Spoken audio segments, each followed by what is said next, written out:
మాస శివరాత్రి ప్రతి మాసం కృష్ణపక్షం చతుర్దశి తిథినాడు ఆచరించబడే పవిత్ర శైవ పర్వదినం. మహాశివరాత్రి సంవత్సరంలో ఓసారి ఘనంగా జరుపుకుంటే, మాస శివరాత్రి ప్రతి మాసం శివస్మరణకు అవకాశం కల్పించే ఆధ్యాత్మిక సంధికాలం. త్రయోదశి సాయంత్రం నుండి చతుర్దశి రాత్రి వరకు ఉన్న కాలం శివారాధనకు అత్యంత ప్రీతికరం. సముద్ర మథన సమయంలో ఉద్భవించిన హాలాహల విషాన్ని శివుడు లోకాల సంరక్షణార్థం గ్రహించిన సమయం ఇదేనని శైవాగమం చెబుతుంది. అందుకే ఈ రాత్రి జాగరణ, జపం, ధ్యానం శివకృపకు మార్గాలవుతాయి.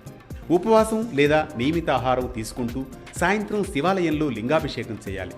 బిల్వ దళార్చనతో ఓం నమశివాయ మంత్రజపం చేస్తూ రాత్రి జాగరణ, శివపురాణ పారాయణం చేయాలి. రాత్రి అంటే అజ్ఞానం, శివ అంటే మంగళం, శుభం. మాస శివరాత్రి మనలోని అజ్ఞానాంధకారాన్ని తొలగించి జ్ఞాన వెలుగును ప్రసాదించే ఆధ్యాత్మిక సాధనా మార్గం.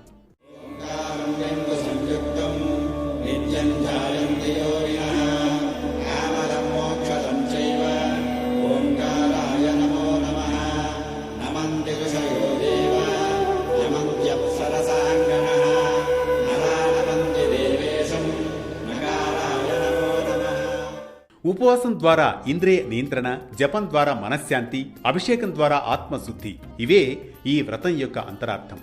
శివుడు బోళాశంకరుడు, భక్తి మాత్రమే కోరుకునే దైవం. ఆడంబరాలు అవసరం లేదు, వినయం, విశ్వాసం ఉంటే చాలు. అందుకే కోపాన్ని క్షమగా మార్చుకోవాలి, అహంకారాన్ని వినయంగా మార్చుకోవాలి, ఆవేశాన్ని ఆత్మవిశ్వాసంగా మలచుకోవాలి. ఇదే మాస శివరాత్రి మనకు నేర్పే పరమార్థం.